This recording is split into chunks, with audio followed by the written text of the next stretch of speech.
అందరికీ మన్నత.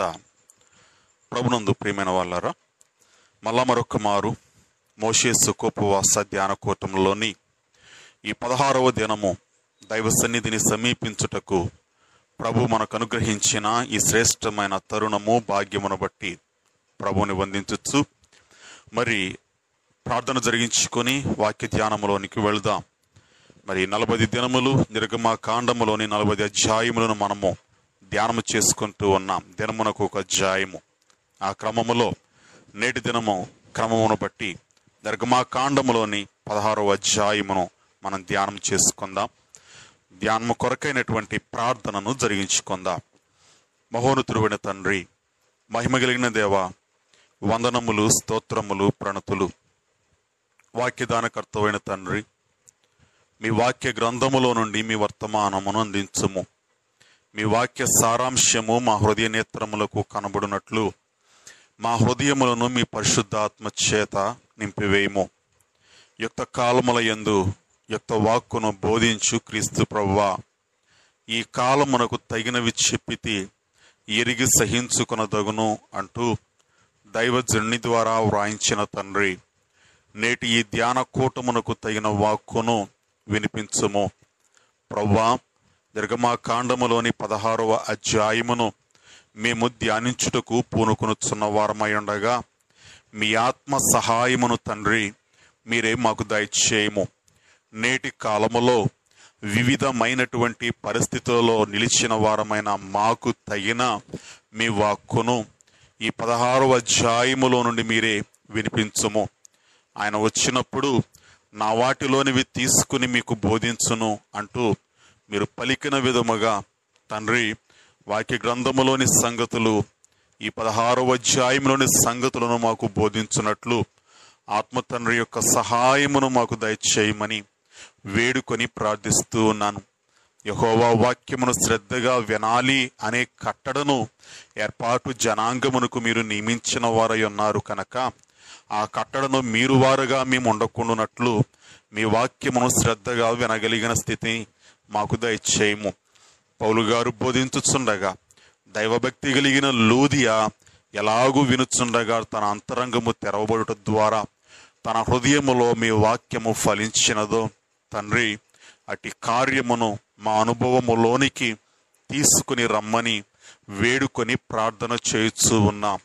ప్రభువా, ప్రతి విధమైన అవిధేయత నుండి, ప్రతి విధమైన మందస్థితి నుంచి, ప్రతి విధమైన అజ్ఞానము నుండి, ప్రతి విధమైన గలిబిలి నుంచి ప్రభువా మమ్మను విడిపించి మనస్సు యేసుని కథపై మలిపి యోచించిన మహిమ కనబడు నీకు అనుభవము దొరుకు అంటూ దైవజనుని ద్వారా మీరు రాయించినట్లు బోధలో నుండి బోధ మేము అందుకొనున్నట్లు మా మనస్సును మీపై నిలపగలిగినటువంటి స్థితి మాకెల్లరుకును దయచేయము.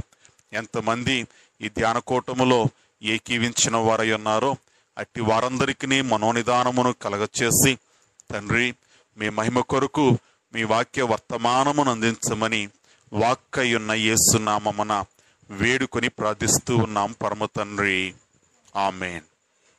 ప్రభునందు ప్రియ విశ్వాసులారా, శిలువనాథుడైన యేసు నామమున మీకెల్లరకు కృపా సమాధానములు మెండుగా కలుగునుగాక, ఆమేన్. ప్రభునందు ప్రియమైన వాళ్ళారా, మళ్ళా మరొక మారు మోషే సుఖోపవాస ధ్యాన కూటములోని ఈ 16వ దినము దైవ సన్నిధిని సమీపించుటకు ప్రభు మనందరికీ కూడా తన విస్తారమైనటువంటి కృపను కనబరిచిన వారై ఉన్నారు.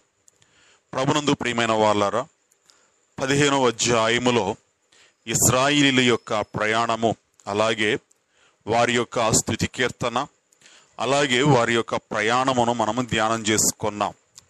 ప్రభునందు ప్రియమైన వాళ్ళరా, వారు షూరు నుంచి మారాకు, మారా నుంచి ఏలీమునకు వారు ప్రయాణం చేశారు. ఆ 3 స్థలములలో వారి యొక్క అనుభవాన్ని నిన్నటి దినమున మనము ధ్యానము చేసుకున్న వారమై ఉన్నాం. మరి షూరులో వారికి ఏం దొరకలేదు అంటే ఏమీ దొరకలేదు, తాగటానికి నీరు దొరకలా.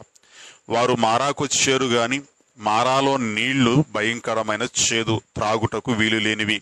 కానీ దేవుడే మోషే గారికి ఒక చెట్టును చూపి మారాలోని నీటిని ఎలాగు మార్చారు అంటే మధురముగా మార్చిన వారై ఉన్నారు. అలాగే మనం పరిశీలన చేసుకున్న వారమైతే మరి మారా నుంచి వారు ఎక్కడికి వచ్చారు అంటే మరి ఏలీము దగ్గరకు వచ్చారు. ఏలీము అనేటువంటి స్థలంలో 12 నీటి బుగ్గలు, 70 ఈత చెట్లు అక్కడ ఉన్నట్లు మరి నేను అడిగిన అధ్యాయములు చూచిన వారమై ఉన్నాం. మరి నీరు, భోజనము, పానము అనేటువంటి వాటికి సూచనగా కనబడుతూ ఉన్నది. ప్రభునందు ప్రియమైన వాళ్ళారా గమనించండి, సంపూర్ణత అనేటువంటిది. అలాగే విశ్వాస జీవితంలో కూడా ఆ 3 అనుభవములు ఎదురవుతాయి. అది మాత్రమే కాక ఈరోజు అధ్యాయాన్ని మనం చూసిన వారమైతే ఈ 16వ అధ్యాయములో మరి వారు సీను నుంచి అనగా ఏలీము నుంచి ఎక్కడికి వచ్చారు అంటే సీను అరణ్యమునకు వచ్చినట్లు 16వ అధ్యాయము 1వ వచనములో మనకు కనబడుతుంది. ఇప్పుడు ఏలీము నుంచి వారు సీనుకు వచ్చారు. ఇప్పుడు సీనులో వీరి యొక్క సీన్ ఏంటి? సీనులో వీరి యొక్క సీన్ ఏంటి అంటే సణుగుడు. మనం గమనించిన వారమైతే సీను అనేటువంటి స్థలములో వారు మోషే అహరోను గారుల మీదను దేవుని మీదను సణుగు కొన్నవారై ఉన్నారు. 16వ అధ్యాయము 2-3 వచనములు, 16వ అధ్యాయము 7-8 వచనములు, 16వ అధ్యాయము 11-12 వచనములు చూద్దాం. 16వ అధ్యాయము 2-3 వచనములు. అరణ్యములో ఇశ్రాయేలీల సమాజమంతయు మోషే అహరోనుల మీద సణిగెను. అరణ్యములో ఇశ్రాయేల్ సమాజమంతయు మోషే అహరోనుల మీద సణిగెను. 7-8 వచనములు. యెహోవా మీద మీరు సనిగిన సనుగులను ఆయన వినుచున్నాడు. ఉదయమున మీరు యెహోవా మహిమను చూచెదరు. మేము ఏ పాటి వారము మా మీద సనగనేలా అనిరి. మరియు మోషే మీరు తినుటకై సాయంకాలమున మాంసమును ఉదయమున చాలినంత ఆహారమును యెహోవా మీకు ఇయ్యగాను మీరు ఆయన మీద సనుగు మీ సనుగులను యెహోవాయే వినుచుండుగాను. ఆయన మీద సనిగిన మీ సనుగులు యెహోవాయే వినుచుండగాను. మేము ఏ పాటి వారము. 3వ వచనం చూడండి. ఇశ్రాయేలీలు మేము మాంసము వండుకొను కొండల యుద్ధ కూర్చుండి తృప్తిగా ఆహారము తినునప్పుడు యెహోవా చేతి వలన ఏల చావకపోతిమి. ఈ సర్వ సమాజమును ఆకలి చేత చంపుటకు ఈ అరణ్యములోనికి మమ్మను అక్కడి నుండి తోడుకొని వచ్చితురని వారితో అనగా. ప్రియమైన వాళ్ళని గమనించండి. అలాగే 11వ వచనం 12వ వచనము. అప్పుడు యెహోవా మోషేతో ఇట్లా నేను ఇశ్రాయేలీయుల సణుగును వింటిని. నీవు సాయంకాలమున మాంసము తిందురు, ఉదయం ఆహారము చేత తృప్తి పొందుదురు. అప్పుడు మీ దేవుడైన యెహోవా నేనే అని మీరు తెలుసుకుందురని వారితో చెప్పుమని వచ్చాను. ప్రియమైన వాళ్ళారా, ఇలాగూ మనం చూసిన వారమైతే సీను అనేటువంటి స్థలములో ఇశ్రాయేలీలు దేవుని మీద సణిగిన వారై ఉన్నారు. మోషే అహరోనుల మీద సణిగిన వారై ఉన్నారు. అలాగే దేవుని మీద సణిగారు, దైవ సేవకుల మీద సణిగారు, దేవుని మీద సణిగారు. ఈ సణుగుడుకు కారణము సీను అనేటువంటి ప్రాంతంలో వారు ఆకలి కలిగిన వారై ఉన్నారు. ప్రియమైన వాళ్ళారా గమనించండి. ఇప్పుడు ఆకలి వేసినప్పుడు వారికి తిండి గుర్తొచ్చింది. తిండి లేక ఇక్కడ మేము చస్తూ ఉన్నాం. ఐగుప్తులో తింటా చస్తే ఎంత బాగుండేదో, తిండి లేక చావటం కంటే తింటా చస్తే ఎంత బాగుండేదో అని వారు అనుకుంటున్న వారై ఉన్నారు. ప్రభునందు ప్రియమైన వాళ్ళారా గమనించండి. ఇప్పుడు సీను అనేటువంటి స్థలములో వీరికి ఏ శోధన వచ్చింది అంటే తిండి శోధన అనేటువంటిది ఇశ్రాయేలైన వారికి కలిగింది. ఈ శోధనలో వీరు పడిపోయిన వారై దైవ సేవకుల మీదను అలాగే దేవుని మీదను సణుక్కున్న వారై ఉన్నారు. ప్రభునందు ప్రియమైన వాళ్ళారా, మత్తయి సువార్త 6వ అధ్యాయములో ప్రభు ఒక మాట తెలియజేస్తూ ఉన్నారు. మనం చూసిన వారమైతే మత్తయి సువార్త 6వ అధ్యాయము 31వ వచనము. కాబట్టి ఏమి తిందుమో ఏమి తిందుమో ఏమి తాగుదుమో ఏమి త్రాగుదుమో ఏమి ధరించుకుందుమో అని ఏమి ధరించుకుందుమో అని చింతింపకుడి. అన్యజనులు వీటన్నిటి విషయమై విచారింతురు. ఇవన్నీ మీకు కావలెనని పరలోకపు తండ్రికి తెలియను. మీ పరలోకపు తండ్రికి తెలియను. ఇవన్నీ మీకు కావాలనని మీ పరలోకపు తండ్రికి తెలియను. ప్రభునందు ప్రియమైన వాళ్ళారా, గమనించండి. ఇక్కడ మనం పరిశీలన చేసుకున్న వారమైతే వారికి కలిగినటువంటి శోధన తిండి శోధన. అయితే దైవ గ్రంథములో రాయబడ్డ మాట, ప్రభువు సంఘముతో చెప్తున్న మాట, శిష్యులతో చెప్పినటువంటి మాట, ఏమి తిందుమా ఏమి తాగుదమా అంటూ మీ దేహమును గురించి ధరించుకుందామని, మీ దేహమును గురించి మిమ్మల్ని గురించి చింతించవద్దు. అన్యులు వీటన్నిటిని గురించి చింతింతురు. కనుక మీ చింత దేని గురించి అయి ఉండకూడదు అంటే తిండిని గురించినదై ఉండకూడదు. ప్రియమైన వాళ్ళ తిండి శోధనలో ఎవరు పడకూడదు అంటే విశ్వాసులైన వారు తిండి శోధనలో పడకూడదు. ప్రభునందు ప్రియమైన వాళ్ళారా, గమనించండి. మరి పాపములో పడకముందు ఆదామములైన వారికి ఏమి లేవు అంటే ఆకలి దప్పికలు అనేటువంటివి లేవు. ప్రియమైన వాళ్ళరా, అంటే ఆదాము అవ్వలు ఆహారం తినలేదా అంటే తిన్నారు. అంటే అక్కడ ఆకలి దప్పిక అనేటువంటి మాట ఆహారమునకు కొరత, నీటికి కొరత అనేటువంటిది పాపములో పడకముందు అనేటువంటిది లేదు. కానీ ఎప్పుడొచ్చింది అంటే పాపములో పడిన తరువాత అన్నిటికీ ఏమేర్పడింది అంటే కొరత అనేటువంటిది ఏర్పడింది. ప్రభునందు ప్రియమైన వాళ్ళరా, యేసుక్రీస్తు ప్రభు భూలోకమునకు వచ్చినప్పుడు 40 దినములు అరణ్యములో ఉపవాసం ఉన్నప్పుడు, ఉపవాస దినములు పూర్తయిన తర్వాత ఆకలి గొనిన వారై ఉండగా అపవాది ఎవరిని శోధించారు అంటే ప్రభువును శోధించారు. ప్రభునందు ప్రియమైన వాళ్ళరా, ఏమని శోధన అంటే రాళ్ళు రొట్లగునట్లు ఆజ్ఞాపించుము, నువ్వు దేవుని కుమారుడు, నీకు శక్తి ఉంది కదా, ఇప్పుడు నీకు ఆకలేస్తుంది, నువ్వేమైనా చేయగలవు, కనుక ఈ రాళ్ళు రొట్టెలగునట్లు ఆజ్ఞాపించుము. ప్రియమైన వాళ్ళరా, ఆ సమయములో మరి ప్రభువు అపవాదిని ఎదురిస్తూ అన్నటువంటి మాట, మానవుడు రొట్టె వల్ల మాత్రము కాదు కానీ దేవుని నోట నుండి వచ్చు ప్రతి మాట వలనను బ్రతుకును అని రాయబడి ఉన్నది. ద్వితీయోపదేశ కాండములోని మాటను మరి ప్రభువే అపవాదికి మరి గుర్తు చేసిన వారై ఉన్నారు. అపవాదిని ఎదిరించుటకు వాడుకున్న వారై ఉన్నారు. ప్రభునందు ప్రియమైన వాళ్ళారా, గమనించండి. మరి తిండిని బట్టి మాత్రమే కాదు, దేవుని నోట నుండి వచ్చు ప్రతి మాట వలన కూడా మానవుడు ఏమవుతారు అంటే బ్రతుకు వారై ఉన్నారు. కనుక గమనించండి. అప్పటి వరకు ఐగుప్తుల వారు తిండిని బట్టి బ్రతికారు. ఐగుప్తులో నుంచి వారు బయటకు వచ్చింది దేవుని యొక్క మాటను బట్టే. వారిని దేవుడు బలపరిచింది, కృంగిన వారిని లేవనెత్తింది తన మాటను బట్టే. ప్రభునందు ప్రియమైన వాళ్ళరా, ఇప్పుడు వారికి తినటానికి ఆహారం లేదు. మరి ఆహారం లేని ఈ సమయంలో ఇప్పుడు వారు దేని వైపు చూడాలి అంటే దేవుని యొక్క మాట వైపు చూడాలి. కానీ వారు దేవుని యొక్క మాట వైపు చూడాల. అందును బట్టే వారికి ఏం కలిగింది అంటే సణుగుడు అనేటువంటిది కలిగింది. ఏం కలిగిందండి? సణుగుడు అనేటువంటిది కలిగింది. అలాగే మనకు ఎదురయ్యేటువంటి పరిస్థితుల్లో మనకు కలుగుతున్నటువంటి ఆకలి దప్పులు, ప్రియమైన వాళ్ళంటే మనము వాంఛించినది, మనము కోరుకున్నది మనకి దొరకనటువంటి సందర్భములో మనకు కూడా ఏమి ఎదురవుతుంది అంటే సణుగుడు అనేటువంటిది ఎదురవుతుంది. ప్రియమైన వాళ్ళ దానికి కారణం ఏంటి అంటే దేవుని వైపు మనము చూడకపోవట. ఎవరి వైపు అండి? దేవుని వైపు మనము చూడకపోవట. కనుక తిండి వలన శోధించినప్పుడు ఏదేను తోటలో ఆదామవలు పడిపోయారు. ఆ తిండిని బట్టి శోధించినప్పుడు సేను అరణ్యములో ఇశ్రాయేలీలైన వారు పడిపోయారు. ప్రియమైన వాళ్ళరా, ఆ పాటులో నుండి వచ్చినదే సణుగు. కానీ యేసుక్రీస్తు ప్రభువు మాత్రము దేనిలో పడలేదు అంటే తిండి శోధనలో పడలేదు. ఏ శోధనలో పడలేదు? తిండి శోధనలో పడలేదు. కనుక ప్రభునందు ప్రియమైన వాళ్ళారా, గమనించండి. ఇక్కడ కేవలము తిండి అంటే ఆహారం మాత్రమే కాదు, కానీ శరీర సంబంధమైనటువంటి ప్రతి అవసరత కూడా దాని కిందకే వచ్చినదై ఉన్నది.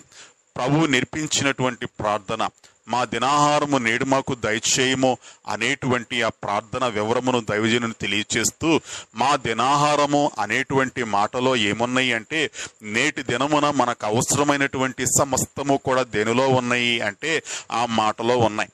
అందుకని దైవజనులు కొన్ని సందర్భములో ప్రార్థన అన్నప్పుడు ప్రభు ప్రార్థన చేసి ముగించేవారంట.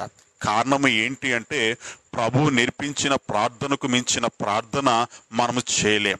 ఎందుకు మన ప్రార్థనకు ముగింపులో ప్రభు ప్రార్థన చేస్తాము అంటే మన ప్రార్థనలో ఇంకా ఏమైనా కొరతలుంటే ఆ కొరతలు దేనిలో మరి తీరతాయి అంటే ప్రభు ప్రార్థనలో తీరతాయి. అందుకనే మన ప్రార్థన ముగింపులో ఏం చేస్తాము అంటే ప్రభు ప్రార్థన అనేటువంటిది చేస్తాం. కనుక గమనించండి, మా దినాహారము అనేటువంటి ఆ ప్రార్థనలో ఆ మాటలో ఏముంది అంటే కేవలము ఆహారం మాత్రమే కాదు, కానీ ఈ దినమునకు అవసరమైనటువంటి ప్రతి అవసరత కూడా అది దేనిలో ఉంది అంటే ఆ ప్రార్థనలో ఉంది, ఆ మాటలో ఉంది అంటూ దైవజనులు వివరించిన వారై ఉన్నారు. అలాగే ఇక్కడ శోధన కేవలము తిండిని బట్టే కాదు, కానీ శరీర సంబంధమైనటువంటి ప్రతి అవసరతను బట్టి కూడా మనకు కలిగేదై ఉన్నది, ఎదురయ్యేటువంటిదై ఉన్నది.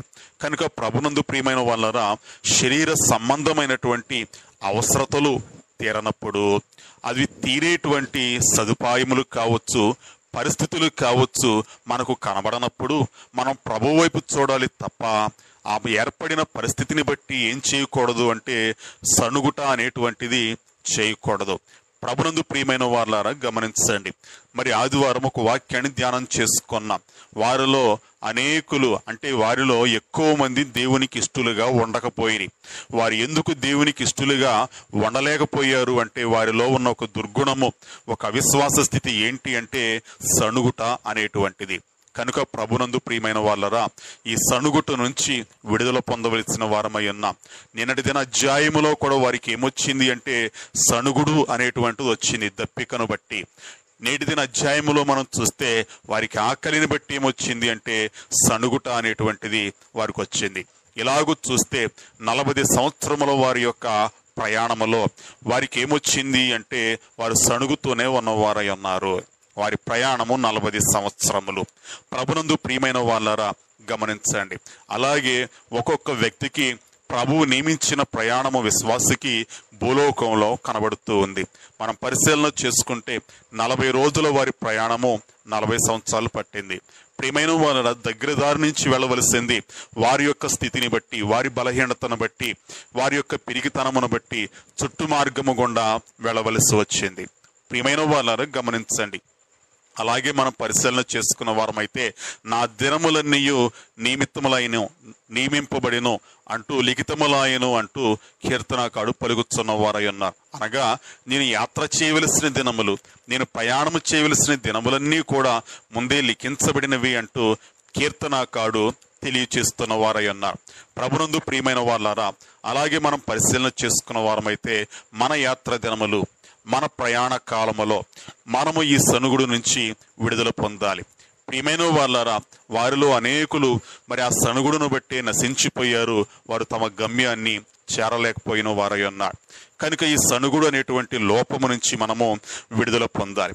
ఇంతకీ వీరి యొక్క సనుగులు ఎందుకొరకు అనంటే, ప్రియమైన వాళ్ళారా, మరి ఆహారము లేకపోవట. ఏం లేదండి, ఆహారము అనేటువంటిది లేదు. కానీ వీరి సణుగులను ఎవరు విన్నారు అంటే మోషే గారు విన్నారు. వీరి సణుగులను ఎవరు విన్నారు అంటే దేవుడు విన్నారు. ఇందాక మనం చదువుకున్నాం, ఎవరు విన్నారు? మోషే గారు విన్నారు.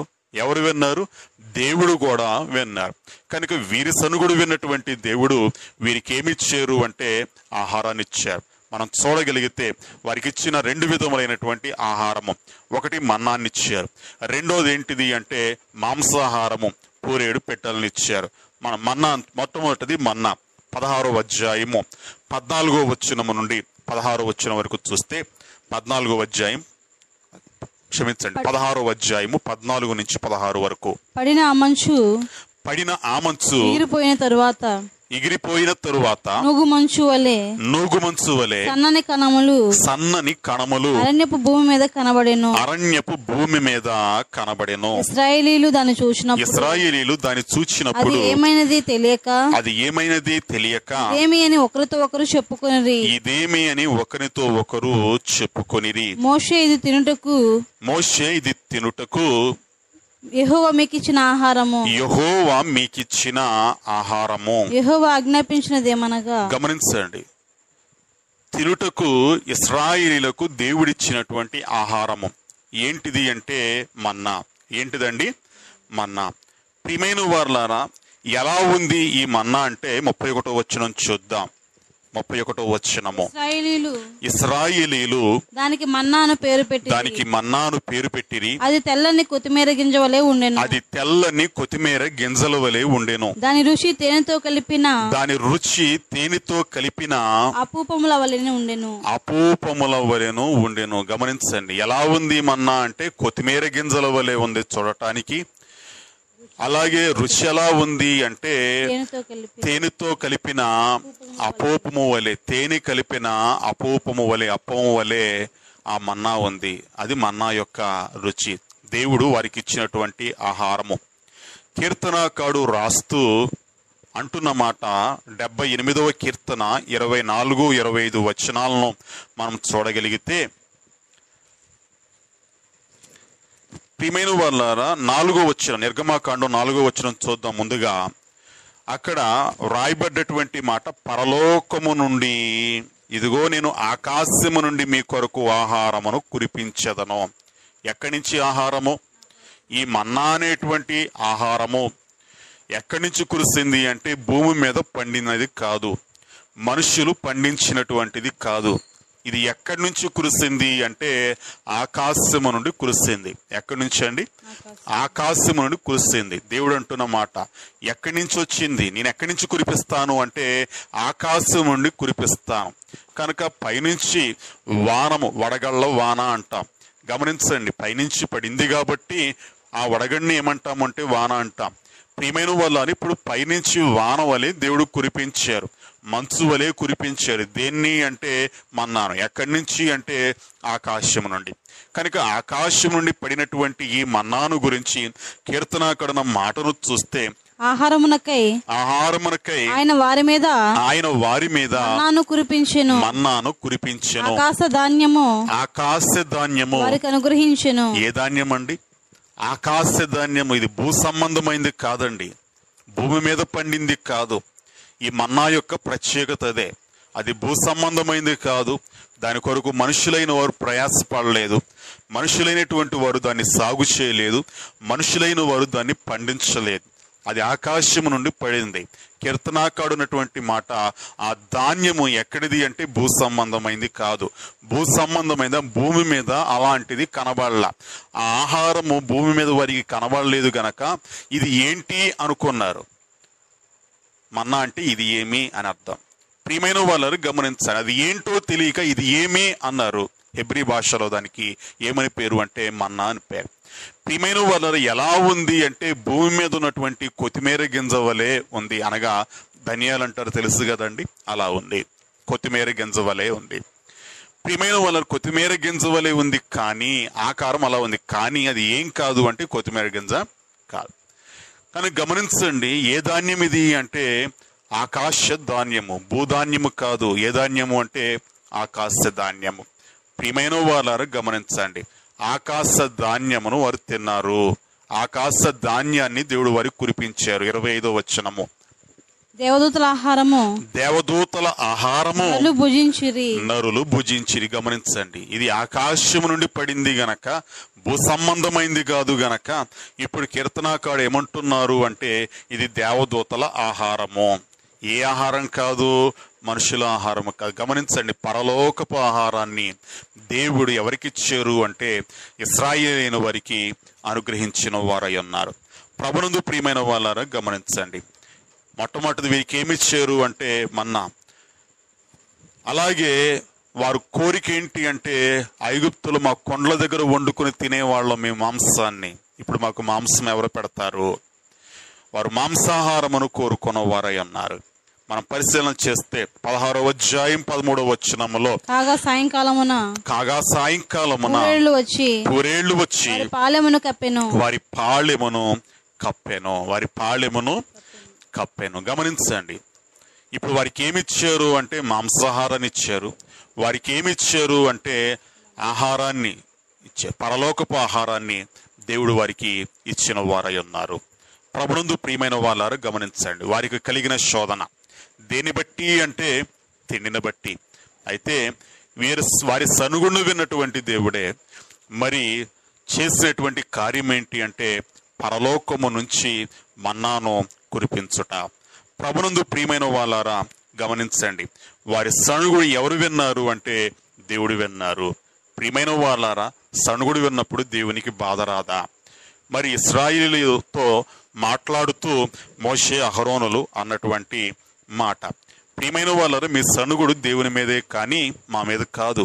మీ సనుగుడు ఎవరు విన్నారు అంటే దేవుడు విన్నారు. దేవుడు మీ సనుగుడు విన్నారు అంటానికి రుజువేంటి అంటే గమనించండి. ఏంటి అంటే దేవుని మహిమను మీరు చూస్తారు. రండి, దేవుడు మీ సనుగుడు విన్నారు, మీరందరూ సమాజంగా కూడుకోండి, దైవ సన్నిధిలోనికి రండి, దేవుడే దానికి రుజువు తెలియచేస్తారు అంటూ వారిని పిలిచారు. 7వ వచనం చూద్దాం. 16వ వచనం. మీరు సనిగిన సనుగులను ఆయన వినుచున్నాడు. ఇదిగో మీరు సనిగిన సనుగులను ఆయన వినుచున్నాడు. ఉదయమున మీరు యెహోవా మహిమను చూచెదరు. ఉదయమున మీరు యెహోవా మహిమను చూచెదరు. మేము ఏ పాటి వారము మా మీద సనుగనేలా, మా మీద మీరు సనగనేలా. మరియు మోషే మీరు తినుటకై సాయంకాలమున మాంసమును ఉదయమున చాలినంత ఆహారమును యెహోవా మీకియగాను మీరు ఆయన మీద సనుగు సనుగులను యెహోవాయే వినుచుండగా మీ సనుగులు యెహోవాయే వినుచుండగాను మేము ఏ పాటి వారము మీ సనుగుట యెహోవా మీదనే గాని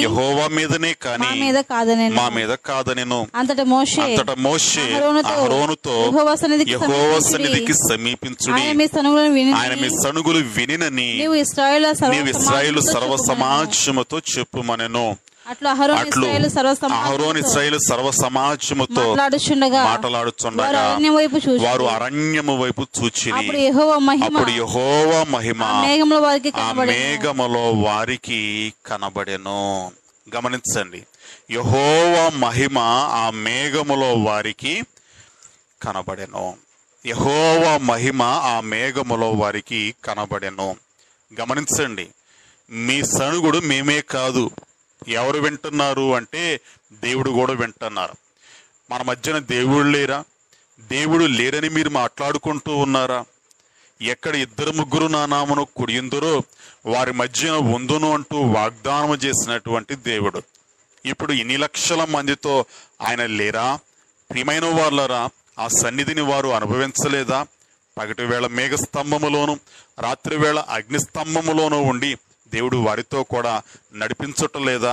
అయినప్పటికీ వారు దేవుడు తమ మధ్య ఉన్నారు అనే సంగతి గ్రహింపు లేని స్థితిలో, దైవ భయము లేని స్థితిలో వారు సనిగినటువంటి సనుగు మనకు కనబడుతూ ఉంది.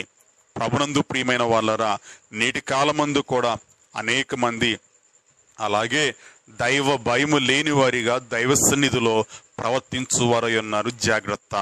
దైవ సన్నిధిలో ప్రతిదీ కూడా ప్రభు ఎరిగిన వారై ఉన్నారు కదా.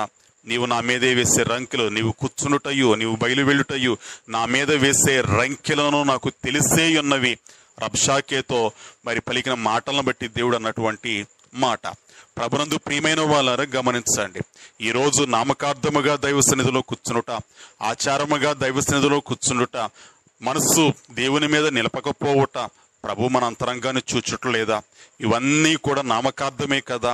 ప్రియమైన వాళ్ళారా, నిజముగా దైవ భయము కలిగిన వారమైతే దైవ సన్నిధిలో నామకార్థముగా మనము ఉండగలమా? మరి ఎక్కడ దేవుడి స్థలములో ఉన్నారు అనేటువంటి భయము లేని వారిగా వారు ప్రవర్తించారు. అందుచేతనే దేవుడు తన మహిమను వారికి కనబరిచారు. వారు చూచినప్పుడు మేఘములో దేవుని యొక్క మహిమ కనబడింది. గమనించండి, అనేకులకు సందేహం రావచ్చు, అయ్యా దేవుని యొక్క మహిమ మేఘములో కనబడింది అంటున్నారు. కొన్ని సందర్భములో మేఘములో నుంచి వెలుగు కనబడొచ్చు కదా, అది దేవుని మహిమ ఎలాగవుతుంది అంటే, ప్రియమైన వాళ్ళరా, దేవుని మహిమను చూచి ఏ మనిషి కూడా బ్రతకజాలరు. కనుక గమనించండి, దేవుని మనిషి చూడగలిగిన స్థితిలో దేవుడు తన ప్రత్యక్షతను మనిషికి అనుగ్రహించువారై ఉన్నారు. గమనించండి, అలాగే మనం పరిశీలన చేసుకున్న వారమైతే సమీపింపరని తేజస్సులో ఉన్నటువంటి దేవుడు. సమీపింపరాని తేజస్సులో ఉన్నటువంటి దేవుడు. అంటే ఏ మనిషి కూడా సమీపింపలేనంత తేజస్సులో ఉన్నటువంటి దేవుడు. ఇప్పుడు తన మహిమను చూడాలి అంటే మరి ఎలాగూ మనుషులకు చూపగలరు? ప్రియమైన వాళ్ళరా, సూర్యగ్రహణము రోజున మరి చూచుటకు, ఆ వెలుతురును చూచుటకు ఎలాగూ చూచేవారు అంటే అద్దమునకు మసిపూసి ఆ అద్దము గుండా చూసేటువంటి వారై ఉన్నారు. అద్దముకు మసిపూసినప్పుడు ఆ వెలుగు అనేటువంటిది ఆ మసిగుండా ఏం చేయలేదు అంటే ప్రయాణం చేయలేదు. అందును బట్టి మరి సంపూర్ణమైనటువంటి ఆ యొక్క కాంతిని చూడలేం. ఇలాగూ వెనకటి వారు ఇలాగూ చూచువారై ఉన్నారు. ప్రభునందు ప్రియమైన వాళ్ళారా గమనించండి. అలాగే ఇప్పుడు దేవుడు తన మహిమను వారు చూచిన వారైతే బ్రతకలే. 33వ అధ్యాయంలో నీ మహిమను నాకు చూపించుము అని మోషే గారు దేవుని అడిగినప్పుడు నా మహిమను చూచి ఏ నరుడు కూడా బ్రతకజాలడు అంటూ దేవుడు మోషే గారికి తెలియజేసిన వారై ఉన్నారు. ప్రభునందు ప్రియమైన వాళ్ళారా గమనించండి. ఎదుట ఉన్నటువంటి వెలుతురు కను మిరిమిట్లు గొలిపేటట్లు ఉంటే ఎదుట ఉన్నటువంటి స్థితి లేకపోతే ఎదుట ఏముందో అనేటువంటిది మన కంటికి కనబడుతుందా? ఆ వెలుగు ఎదుటనున్నటువంటి వ్యక్తిని చూడలేకుండా చేసేదయ్యింది. అలాగే గమనించండి, దేవుని యొక్క వెలుగు అలాగూ దేవుని యొక్క రూపమును మనము చూడనివ్వకుండా చేసేదయ్యింది. ప్రియమైన వాళ్ళారా గమనించండి. అందును బట్టే దేవుణ్ణి మనము చూడలేము. ఎందుకని అంటే దేవుని యొక్క మహిమను బట్టి. ప్రభునందు ప్రియమైన వాళ్ళారా గమనించండి, దేవుని చూడగలిగింది ఎలాగూ అంటే నరావతారి అయిన క్రీస్తు ప్రభు రూపమును మాత్రము మనము చూడగలిగిన వారమై ఉన్నాం. కారణము ఆ మహిమను తగ్గించుకొని ఆ మహిమను విడిచి వారు వచ్చారు కనుక. ప్రభునందు ప్రియమైన వాళ్ళారా గమనించండి. ఇప్పుడు దైవ భయము లేనటువంటి వీరికి నేను మీ మధ్యనున్నాను అని తెలియచేయట కొరకే మరి ఆ యొక్క మేఘములో తన మహిమను దేవుడు వారికి కనబరిచిన వారై ఉన్నారు కనుక గమనించండి. భయపట్టు కొరకు కానీ తన మహిమను కనబరిస్తే ఏమవుతారు అంటే వారందరూ చనిపోయే వారై ఉన్నారు. ప్రియమైన వాళ్ళారా గమనించండి. మానవుని రక్షించుట కొరకు దేవుడిగా వస్తే భస్మమైపోదురు అన్నారు దైవజనులు. రక్షణ పద్యాలు తెలియచేస్తూ ప్రియమైన వాళ్ళారు గమనించండి.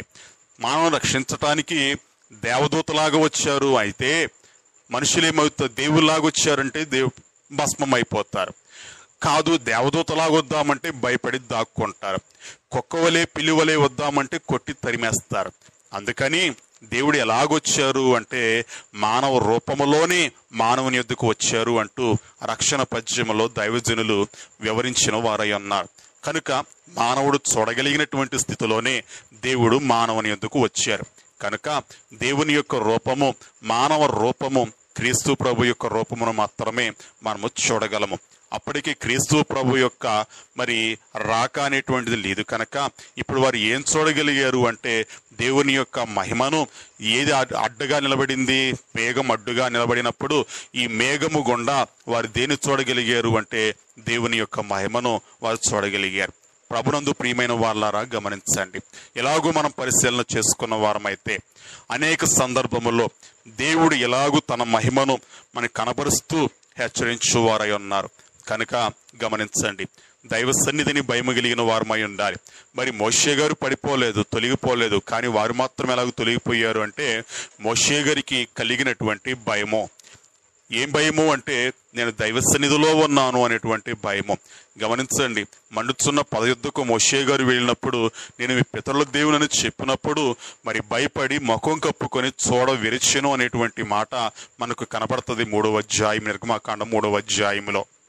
అంటే మోషే గారికి ఏముంది అంటే దైవ భయము అనేటువంటిది ఉంది. ప్రభునందు ప్రియమైన వాళ్ళారు గమనించండి. కానీ ఇప్పుడు సమాజానికి, సంఘానికి ఏం లేదు అంటే ఆ భయము అనేటువంటిది లేదు. ఆ భయము లేని కారణాన్ని బట్టే దేవుడు ఉన్నారు, వినుచున్నారు అనేటువంటి గ్రహింపు లేని స్థితిలో వారు దేవుని మీద సణుక్కున్న వారై ఉన్నారు. యెహోవా అనగా ఉన్నవాడు అనేటువంటి అర్థము ప్రారంభం నుంచి మనం చెప్పుకుంటూ ఉన్నాం. అలాగే మనం పరిశీలన చేసుకున్న వారమైతే మరొక మాటను చూద్దాం. చూడండి, ప్రభు అన్నటువంటి మాట మరి 16వ అధ్యాయము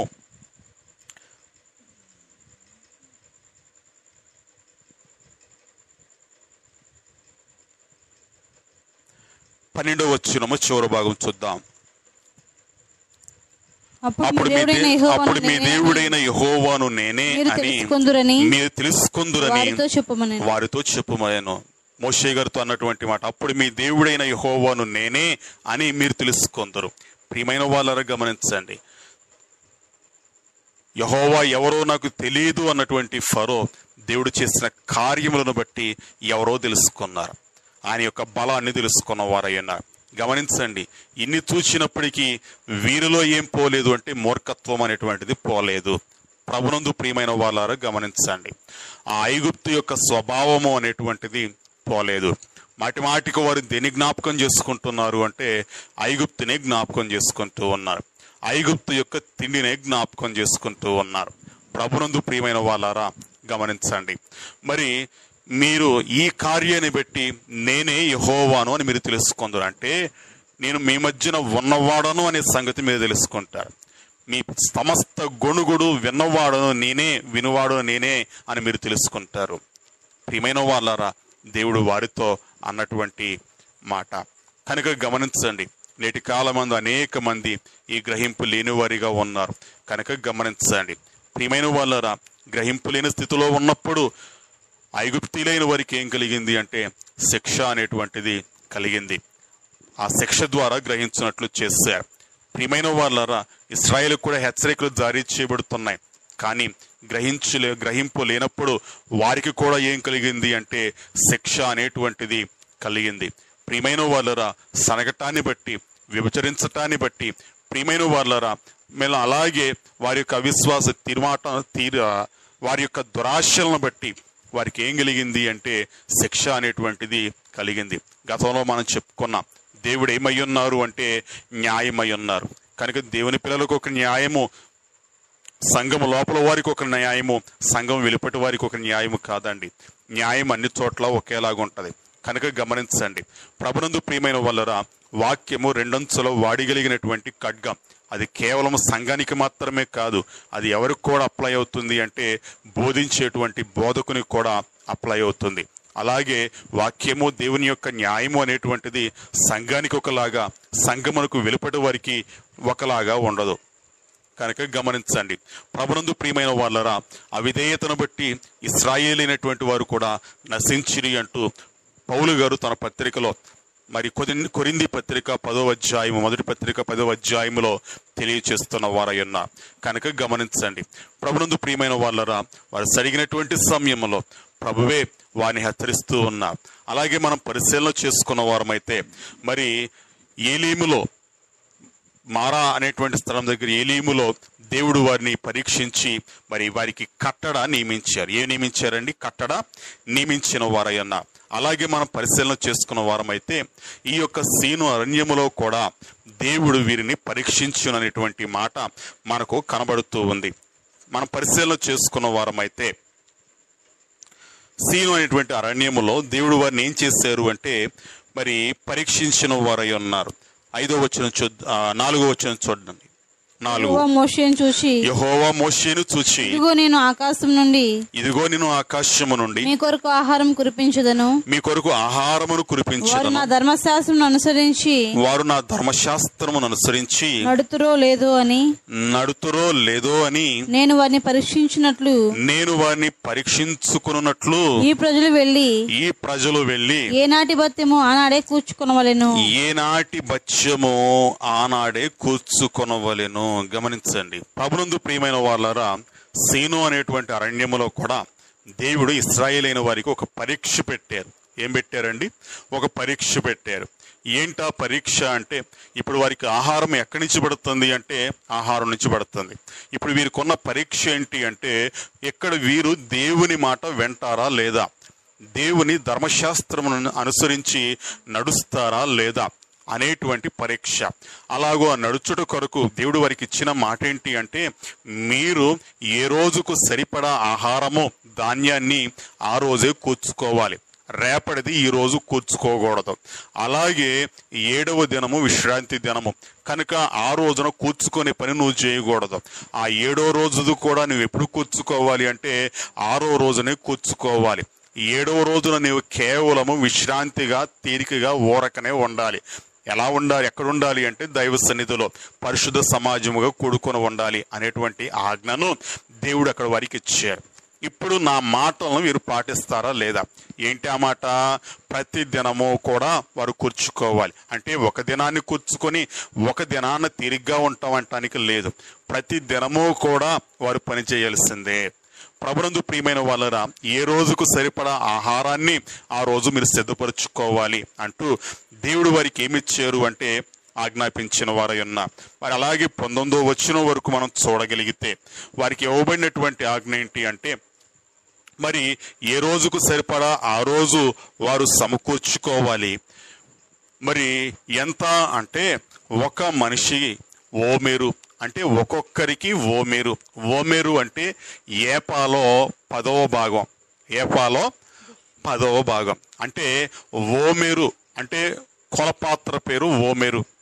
ఈ కొలపాత్ర ఎంత అంటే ఏపా అనేటువంటి కొలపాత్రలో 10వ భాగము. ప్రియమైన వాళ్ళారు గమనించండి.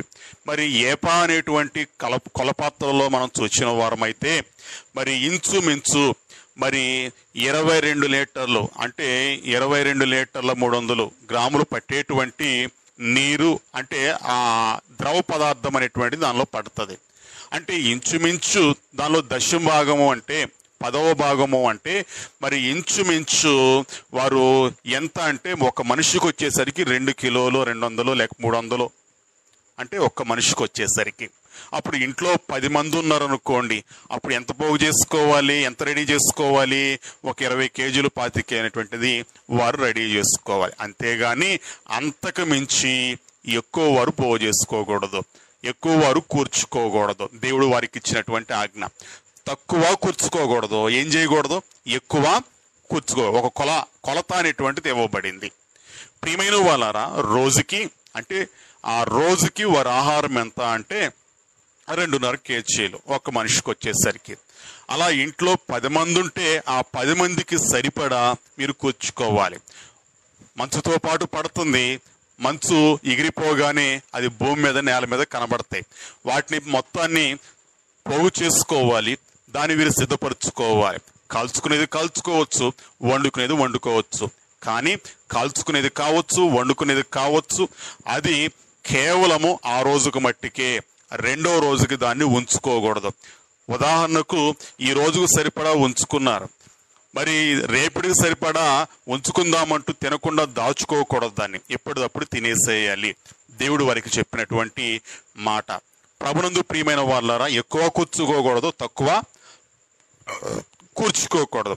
అలాగే పరిశీలన చేసిన వారమైతే విశ్రాంతి దినమునకు ముందు రోజు, ఆ రోజు 2వ రోజుకి విశ్రాంతి దినమునకు సరిపడా వారు కూర్చుకోవాలి. 14 నుంచి 19 వరకు, 4వ వచనం నుంచి 19 వరకు వచ్చిన వరకు మనం చూస్తే ఈ వివరం అంతా మనకు కనబడుతుంది. విశ్రాంతి దినమునకు ముందు రోజు వారు 2 రోజులకు సరిపడా కూర్చుకోవాలి. కారణం ఏంటి అంటే విశ్రాంతి దినమున ఆ మన్నా అనేటువంటిది కొరవదో దొరకదో కనుక అది ముందు రోజే కూర్చుకోవాలి.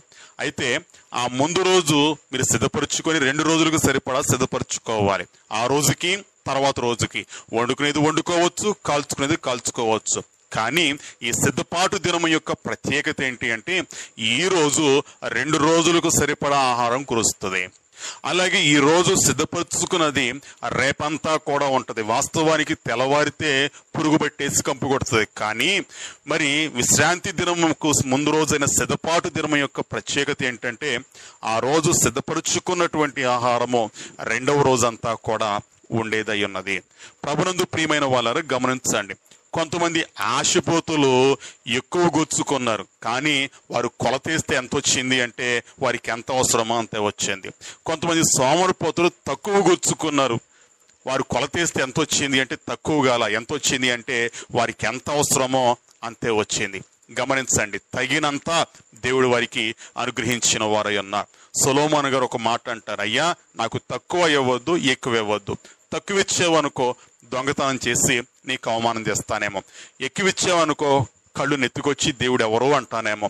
కనుక నాకు ఎక్కువ ఇవ్వద్దు, తక్కువ ఇవ్వద్దు, నాకెంత అవసరమో ఏది అవసరమో అదే ఇవ్వు అంటూ మరి జ్ఞాని అయిన సొలొమోను గారు అన్నవారై ఉన్నారు. ప్రభునందు ప్రియమైన వాళ్ళారా గమనించండి, సామెతల గ్రంథంలో మనం చూడగలం. అలాగే మనం పరిశీలన చేసుకున్న వారమైతే ఎక్కడ వీరికి తక్కువ కాలేదు, ఎక్కువ కాలేదు, వారికి ఎంత అవసరమో అంతే ఇచ్చిన వారై ఉన్నారు. ప్రభునందు ప్రియమైన వాళ్ళారా గమనించండి, ఇక్కడ వీరికి విధించబడినటువంటి కట్టడ, 2వ రోజుకి ఉంచుకోకూడదు. ఏ రోజుకి ఆ రోజు వరకు సమకూర్చుకోవాలి, 2వ రోజుకి ఉంచుకోకూడదు. అలాగే విశ్రాంతి దినం రోజు ముందు రోజు సిద్ధపరచుకోవాలి. అలాగే విశ్రాంతి దినమున ఈ మరలా దీన్ని సిద్ధపరచుకునేటువంటి పని అనేటువంటిది చేయకూడదు. ఇది దేవుడు వారికి చెప్పినటువంటి మాటలు. కానీ ఇక్కడ వీరికి కలిగిన పరీక్ష ఏంటిది అంటే ఇదే, వారిని పరీక్షించెను.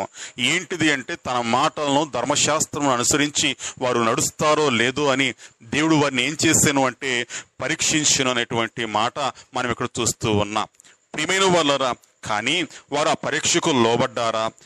మనం పరిశీలన చేసుకున్న వారమైతే 16వ అధ్యాయము 20వ వచనము, 16-20.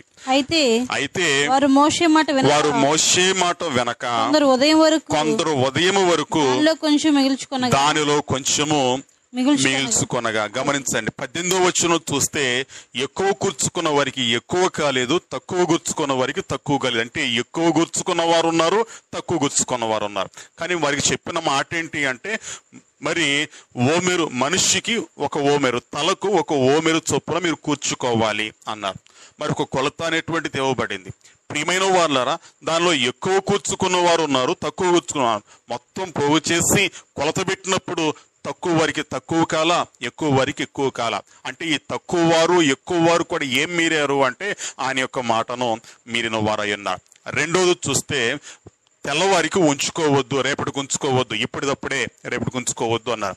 కానీ వారు కొంతమంది ఆయన మాట వెనక ఏం చేశారు అంటే 2వ రోజుకి ఉంచుకున్నారు. మోషే వారి మీద కోపపడెను అనేటువంటి మాట కనబడుతుంది. అలాగే మనం చూసిన వారమైతే మరి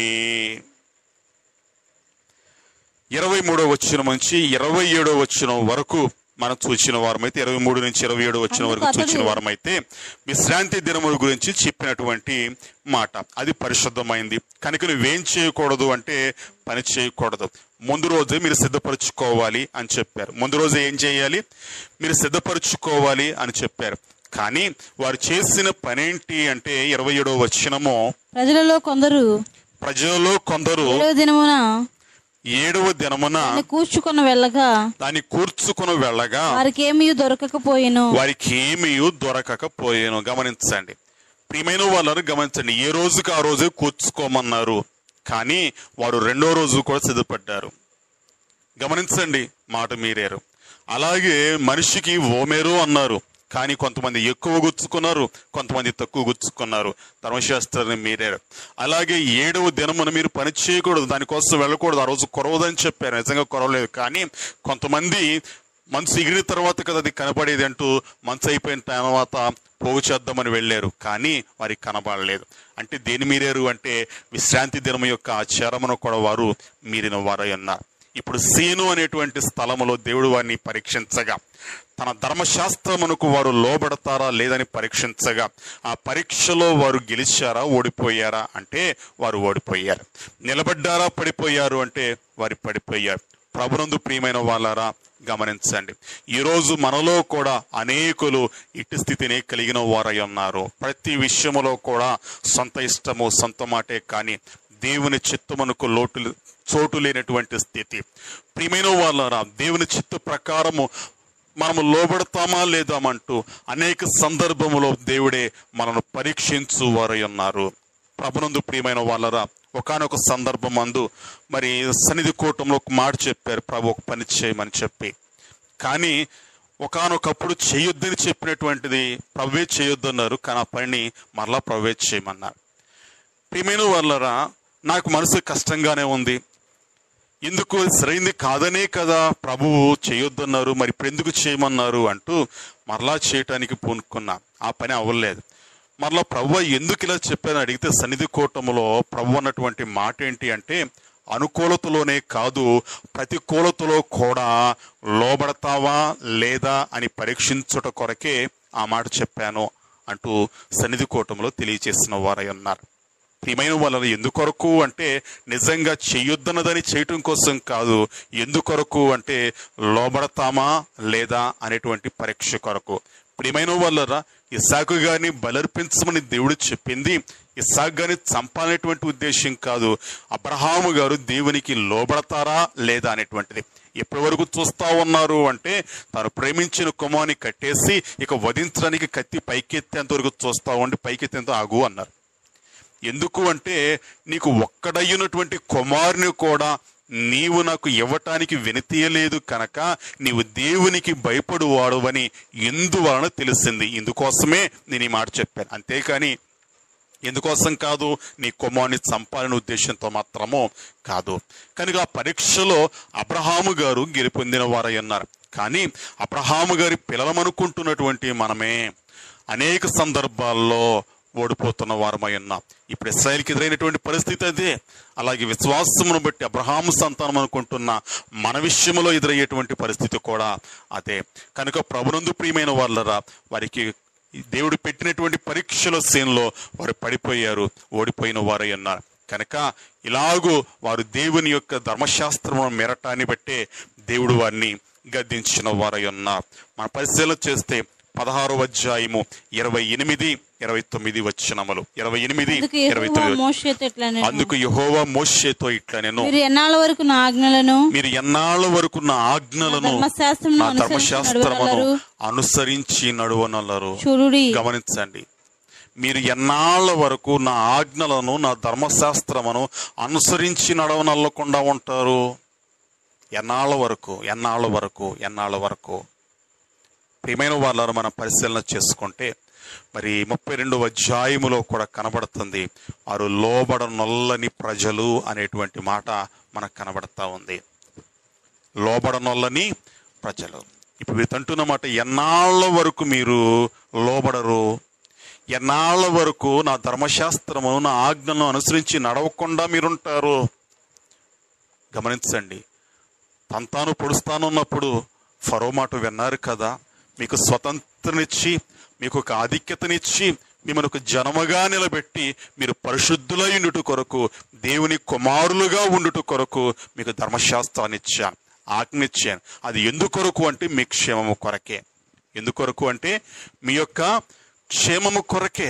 ప్రభునందు ప్రియమైన వాళ్ళారా, గమనించండి, మనం చూసిన వారమైతే భారతీయ శిక్షా స్మృతి, ఇండియన్ పీనల్ కోడ్, అది ఎందుకొరకు అంటే మన క్షేమం కొరకే కదా. ఎందుకొరకు అది ఏర్పాటు చేయబడింది? మన క్షేమం కొరకే కదా. మన నాశనము కొరకు కాదు, మన పతనము కొరకు కాదు, మన హాని కొరకు కాదు. కానీ అది కేవలం అది శిక్షను కలిగించేటువంటిదే. కానీ అది ఎందుకొరకు అంటే క్షేమము కొరకే కదా. ప్రభునందు ప్రియమైన వాళ్ళారా, గమనించండి, అలాగే దేవుడిచ్చేటువంటి ప్రతి ఆజ్ఞ మనకు కష్టంగా అనిపించవచ్చు, కానీ అది ఎందుకొరకు అంటే మన మేలు కొరకు అనేటువంటి సంగతి మనం గమనించవలసిన వారమై ఉన్నాం. మీరు ఎన్నాళ్ళ వరకు నా ధర్మశాస్త్రమును నా ఆజ్ఞలను పాటింపక ఉంటారు, లోబడనలోక ఉంటారు అంటూ దేవుడు వారిని ప్రశ్నిస్తూ ఉన్నాయి. ఇంకెంతకాలం? ప్రియమైన వాళ్ళారా, లోబడకపోవటాన్ని బట్టి ఐగుప్తులో ఏమైందో వారు చూచారు కదా. ప్రియమైన వారు ఇందాకే మీకు తెలియచేశాను, దేవుడు న్యాయమై ఉన్నారు. సంఘం లోపల ఒక న్యాయము, సంఘము వెలుపట మరొక న్యాయము అనేటువంటిది లేదు. కనుక దేవుని దృష్టిలో అందరూ సమానమే.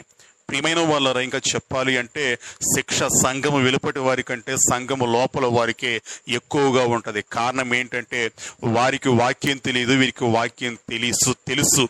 కనుక తెలియని వారి నేరం తక్కువే, కానీ తెలిసి అది చేయకపోవటం అది భయంకరమైనటువంటి పాపము, అది తిరుగుబాటు అయ్యున్నది. ప్రభునందు ప్రియమైన వాళ్ళారా, గమనించండి, ఎలాగూ మనం చూచిన వారమైతే ప్రభు గద్దిస్తూ ఉన్నారు. ఇంకెంతకాలము గడువుల మీద గడువులు ఇస్తూ ఉన్నారు ప్రభు. ఎందుకు అంటే వాక్యాన్ని బ్రతుకులోనికి తెచ్చుకోవడానికి, వాక్య ప్రకారం నడవటానికి. కానీ ఎంతకాలము వరకు విరోధులుగా ఉంటారు, ఎంతకాలం వరకు లోబడనొల్లని వారిగా ఉంటారు, ఎంతకాలము వాక్యమును బ్రతుకులోనికి మార్చకుండా తిరుగుతారు. చేతిలో బైబిల్ ఉంటుంది, బోధలో బైబిల్ ఉంటుంది, వినికిడిలో బైబిల్ ఉంటుంది, కానీ బ్రతుకులో మాత్రం ఏముండదు అంటే బైబిల్ లేదు. ప్రియమైన వాళ్ళు ఇదేంటిది అంటే అవిధేయత. దేవుడు వారికి ఆజ్ఞలను ఇచ్చారు, ధర్మశాస్త్రాన్ని ఇచ్చారు, వ్రాత వచ్చింది, మాటను విన్నారు, కానీ వారు ఎలా ఉన్నారు అంటే లోబడనొల్లని వారిగా ఉన్నారు. ప్రభునందు ప్రియమైన వాళ్ళరా గమనించండి, ఈరోజు అనేక మంది వాక్యం వినువారిలో లోబడనొల్లని వారే. ప్రియమైన వాళ్ళు ఇంకా చూస్తే వారితో ప్రభు అంటున్న మాటను చూద్దాం. 29వ వచనము. చూడుడి నిశ్చయముగా యెహోవా ఈ విశ్రాంతి దినమును ఆచరించుటకు సెలవిచ్చెను గనుక ఆరవ దినమున 2 దినముల ఆహారం మీకు 2 దినముల ఆహారము మీకు అనుగ్రహించుచున్నారు. గమనించండి, అది నిజంగా మానవులు కల్పించింది కాదు, నేను కల్పించిందే. దానికి సూచనగానే ఎప్పుడు 1 దినాహారమే కురిసేది, కానీ 6వ దినమున 2 దినముల ఆహారం నేను కురిపించాను. కారణం ఏంటంటే అది నేను ఏర్పరిచాను గనక. గమనించండి, చాలాసార్లు మీకు చెప్పాను విశ్రాంతి దినం గురించి మాట్లాడుతూ. ప్రియమైన వారులారా గమనించండి, ఆ రోజు జీవనోపాధి అయిన ఏ పని చేయకూడదు. ఈ మాటను సంఘము వెలుపటి వారు, సంఘము లోపటి వారు కూడా అనేక మంది అపార్థము చేసుకునే వారై ఉన్నారు. మరి చేయకపోతే ఎలా అంటే సోమరితనాన్ని దేవుడు ప్రోత్సహిస్తారా? కానీ 6వ దినమని నీవు కష్టపడి పని చేయాలి. రోజు వారు మరి మనం పరిశీలన చేసుకున్న వారమైతే 1 ఓమెరు పోగు చేసుకోవలసినటువంటి వారు 6వ రోజున ఎన్ని ఓమెర్లు పోగు చేసుకోవాలి? 2 ఓమెర్లు పోగు చేసుకోవాలి. అంటే 6వ రోజు పని ఎక్కువైందా తక్కువైందా? వారికి ఎక్కువైంది. అది కష్టమా కాదా? 2 దినముల యొక్క పని 1 దినమున చేయటం అది కష్టమా కాదా? గమనించండి, 7వ రోజు ఆహారము కూడా దేవుడు ఎప్పుడిచ్చారు అంటే 6వ రోజున ఇచ్చిన వారై ఉన్నారు. గమనించండి, నీవు నమ్మగలిగితే ఈరోజు అనేక మంది యొక్క అనుభవము అదే. ప్రియమైన వాళ్ళు ఇశ్రాయేలీలు వలె రేపు లేకపోతే ఎట్లా అనుకుంటూ దాని గురించి ఆలోచిస్తూ రేపటిది ఈ రోజే ప్రభువు ఇచ్చేశారు అని గ్రహింపులేని స్థితిలో దాన్ని సిద్ధపరచుకోలేని వారిగా ఉన్నారు. చాలాసార్లు మీకు చెప్పా, రేపటిది ఈ రోజు ప్రవహిస్తే తీసుకోవచ్చు, కానీ రేపటిది అడగకూడదు అన్నాడు దైవజనులు. మా దినాహారం మాకు దయచేయమని ప్రార్థన వివరములో. రేపటిది ఈ రోజు ప్రవహించేశారనుకోండి, దాన్ని తీసుకోవచ్చు, అది అవసరం కాబట్టి ప్రవహించారు, కానీ రేపటిని గురించిన చింత మాత్రము ఉండకూడదు. ప్రియమైన వాళ్ళని గమనించండి, కనుక రేపటిది అనగా విశ్రాంతి దినమున ఆహారం ఎప్పుడిచ్చారు అంటే దాని ముందు రోజే దేవుడు ఇచ్చేసారు, కానీ ఆ గ్రహింపులేని స్థితిలో ఉన్నారు. కనుక గమనించండి, నేను ఏర్పరిచాను, అందుకే కదా 2 రోజుల ఆహారం ముందుగానే నేను మీకు ఇచ్చాను అంటూ దేవుడు వారితో మాట్లాడుతూ ఉన్నారు. ఈరోజు ఎంతమంది విశ్రాంతి దినము యొక్క ఈ విశ్రాంతిని లేక ఈ విశ్వాసమును కలిగిన వారై ఉన్నారు? ప్రియమైన వాళ్ళరా, విశ్రాంతి దినము దేవునితో సహవాసము చేయవలసినటువంటి దినము. గమనించండి, అరుగుల మీద కూర్చుంటారు, బజార్లో కూర్చుంటారు. ఎప్పుడు అంటే పని ఉన్నప్పుడా, పని లేనప్పుడా? పని లేనప్పుడు. ఎందుకు అంటే పనేం లేదు, ఖాళీగా ఉన్నాను కదా అంటూ మాట్లాడటానికి కూర్చున్నాను అంటూ అంటారు. గమనించండి, ఎప్పుడు కూర్చున్నారు అంటే పని లేనప్పుడు. పని ఉన్నప్పుడు పిలిచినా కానీ పలకరు, ఎందుకు అంటే పని ఉంది, తర్వాత మాట్లాడతాం అంటారు.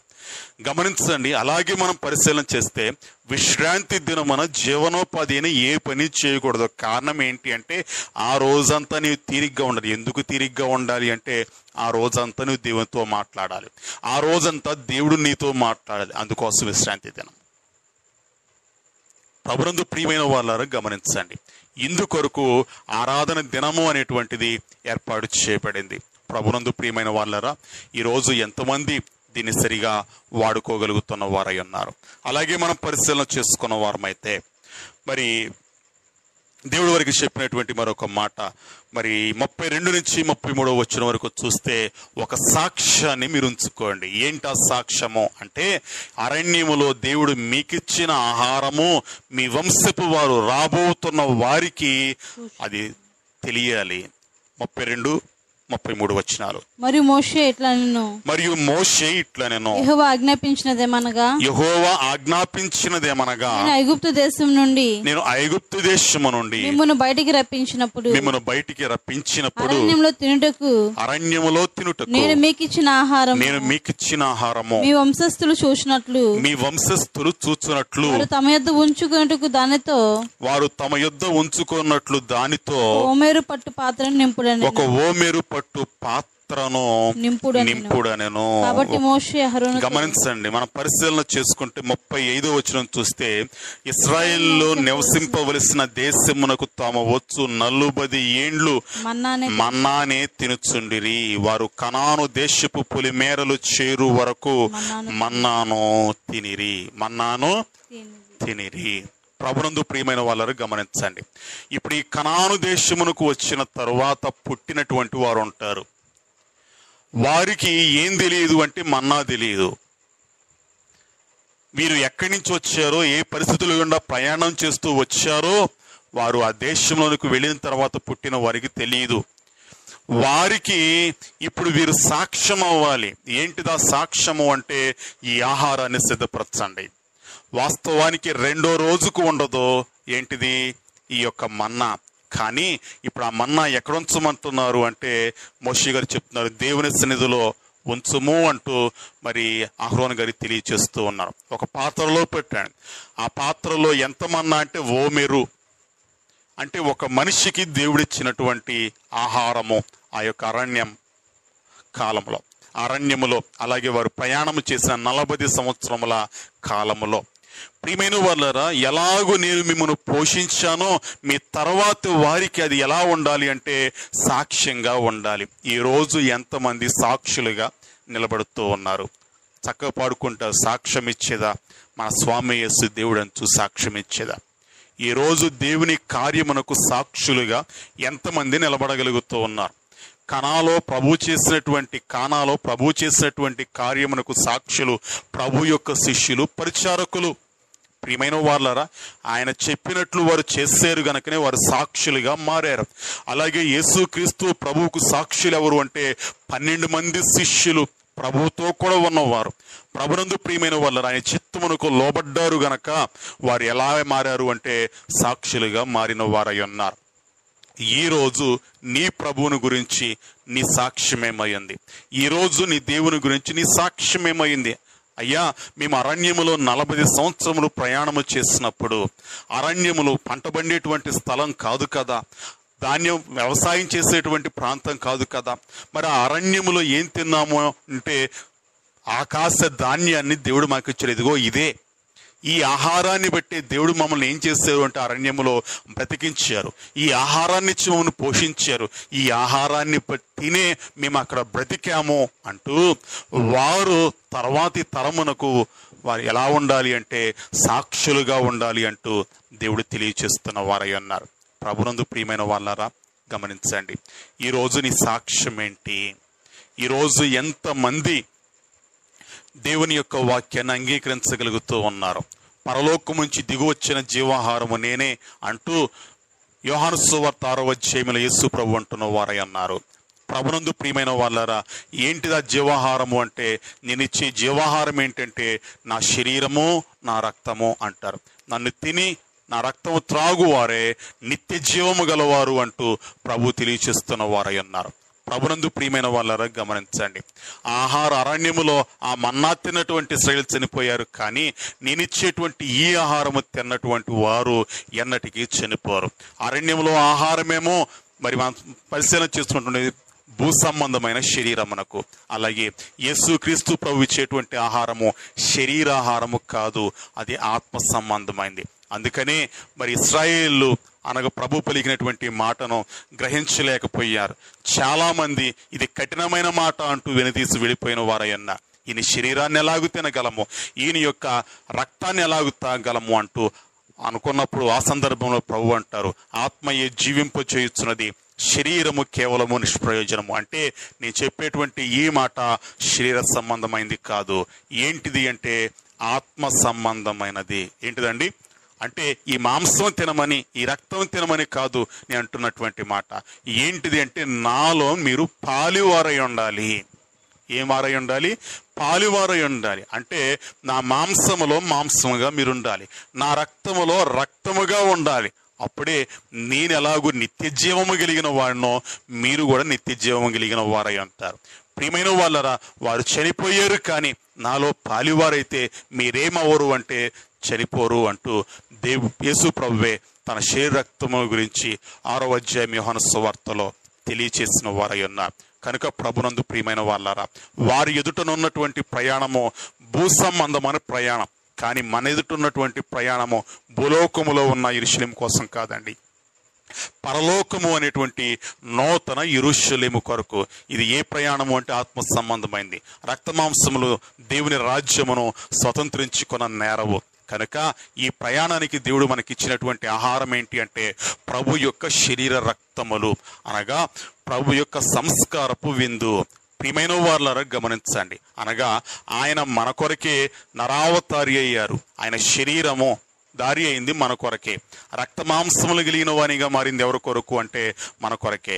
ఆయన జన్మము మన కొరకే, ఆయన మరణము మన కొరకే, ఆయన ఆరోహణము మన కొరకే, ఆయన రాబోతున్నది కూడా ఎవరి కొరకు అంటే మన కొరకే. ఇది కలిగిన వారమై ఆయనతో ఏకత్వము కలిగిన వారమైతే, అనగా ఆయన వాక్యము చేత మనం నింపుకున్న వారమైతే, ఈ విశ్వాసము చేత మనం నింపుకున్న వారమైతే, ప్రియమైన వాళ్ళారా గమనించండి, మన ప్రయాణము తొదవట్టుకు కొనసాగేదై ఉన్నది. కనుక గమనించండి, వారి ప్రయాణములో దేవుడు వారికి ఇచ్చినటువంటి ఆహారము అదే. ఈరోజు మన ప్రయాణములో దేవుడు మనకిస్తున్న ఆహారం ఏంటి అంటే మరి దేవుని యొక్క వాక్యము, పరిశుద్ధ గ్రంథమైన బైబిల్ గ్రంథము. కనుక ప్రభునందు ప్రియమైన వాళ్ళ గమనించండి, ఆయన చిత్తమునకు లోబడాలి. వాక్యమును మన ఇష్టానుసారంగా తీసుకున్న వారమై ఉండకూడదు. ఒక ఓమెరు అన్నారు, ఎక్కువ కూర్చుకోకూడదు, తక్కువ కూర్చుకోకూడదు. కనుక ఆ వాక్యాహారము తీసుకోవడానికి, దాన్ని గ్రహించటానికి, దాన్ని తెలుసుకోవడానికి కూడా ఏముంది అంటే క్రమము అనేటువంటిది ఉంది. ఏముందండి? క్రమము అనేటువంటిది ఉంది. ప్రభునందు ప్రియమైన వాళ్ళరా, పాదరసాన్ని చేతితో పట్టుకోగలమంటే చేతికి దొరకదు. అది పట్టుకోవాలంటే చేతులకి పసుపు పూసుకోవాలి. కనుక ప్రకటన గ్రంథం వివరణ గురించి దైవజనుడు తెలియచేస్తూ అది అర్థం అవ్వాలి అంటే దైవ సన్నిధి అనేటువంటి పసుపును పూసుకోవాలి. ప్రకటన గ్రంథమే కాదండి, ప్రియమైన వాళ్ళారా, దేవుని యొక్క ఆత్మావేశము చేత వ్రాయబడిన బైబిల్ గ్రంథాన్ని మనం అర్థం చేసుకోవాలంటే, దాని ఆహారముగా మనం స్వీకరించాలి అంటే, దాని చేత మనం నింపుకోవాలి అంటే మనకు ఉండవలసింది ఏంటిది అంటే దైవ సహవాసము లేక దైవ సన్నిధి అనేటువంటి అనుభవం. ఏంటిది దైవ సహవాసం అంటే? మన స్వరము దేవునికి వినిపించుట, దేవుని స్వరం మనం వినుట. దేవుని స్వరం వినాలి అంటే కనిపెట్టాలి కదా. కనుక ఈ అనుభవమే దైవ సన్నిధి యొక్క అనుభవం. ఈ అనుభవం ఉన్నప్పుడు మాత్రమే దేవుడు మనకిచ్చిన ఈ ఆహారమును సరైన రీతిలో మనం తీసుకోగలం, సరైన రీతిలో మనము తీసుకోగలం. కనుక ప్రభునందు ప్రియమైన వాళ్ళరా, క్రమమైన స్థితిలోనే ఆ ఆహారాన్ని మనం సిద్ధపరచుకోవాలి. ప్రియమైన వాళ్ళ ఎప్పటికప్పుడు ఆహారమును మనం సిద్ధపరచుకోవలసిందే. ఎప్పటికప్పుడు ప్రతి దినము సిద్ధపరచుకోవలసిందే. ప్రతి దినము మరి వాక్యాహారము మనము తినవలసిందే. వాక్యాహారము తినని ఎడల బలమాత్మకు లభించుటట్లు. ఇంట్లో ఒకరు కాదు, అందరూ భోజనం చేస్తాం కదా. కనుక ప్రతి ఒక్కరికి తలకు ఒక ఓమెరంటూ ప్రభు తెలియచేస్తున్న వారై ఉన్నారు. ప్రభునందు ప్రియమైన వాళ్ళరా గమనించండి, ఇలాగూ వాక్యానుభవంలోనికి రావాలి. దేవుడు మనకిచ్చినటువంటి ఆహారము మన ప్రయాణములో వాక్యము అనేటువంటిది. రెండవది ఏంటిదంటే తన శరీర రక్తములు అనేటువంటిది. కనుక సంస్కారపు విందు. అనేక మంది ఆ విందును నిర్లక్ష్యము చేసేటువంటి వారై ఉన్నారు. ప్రభునందు ప్రియమైన వాళ్ళారా, కనుక ఆహారము తీసుకొనకపోతే బలం ఎలాగొస్తుంది? కనుక నిత్య జీవము కొరకు ప్రవహించినటువంటి ఆహారము ఆయన శరీర రక్తములే కదా. కనుక సంస్కారపు విందు తీసుకున్నప్పుడు ఏది మనం జ్ఞాపకం చేసుకుంటాం, ఏది మనం ప్రచురము చేస్తాము అంటే ఆయన యొక్క శిలువ మరణ పునరుద్ధానములను మనము ప్రచురము చేసేవారమై ఉన్నాం. మనం జ్ఞాపకం చేసుకోవడానికి, ఇతరులైన వారికి ప్రచురము చేయుట కొరకు ఆ సంస్కారపు విందును మనము ఆచరించవలసిన వారమై ఉన్నాం. కనుక అదే మన ఆత్మకు బలమునిచ్చేటువంటిదై ఉన్నది. కనుక ప్రభునందు ప్రియమైన వాళ్ళరా, ఎప్పటి వరకు అంటే పరలోకమేగు వంటి వరకు మన ప్రయాణము కొనసాగించు వరకు, వారు పొలిమేరలు అడుగు పెట్టేంత వరకు ఎలాగో ఆహారం తీసుకున్నారో అలాగే పరలోకంలో అడుగు పెట్టేంత వరకు కూడా ఆహారమును తీసుకోవాలి. దాని కొరకు మనం సిద్ధపడవలసిన వారమై ఉన్నాం. అట్టి సిద్ధపాటు ఏకీవించిన ప్రతి ఒక్కరికి దేవుడు అనుగ్రహించును గాక. ఆమేన్. అందరికీ మన్నాత.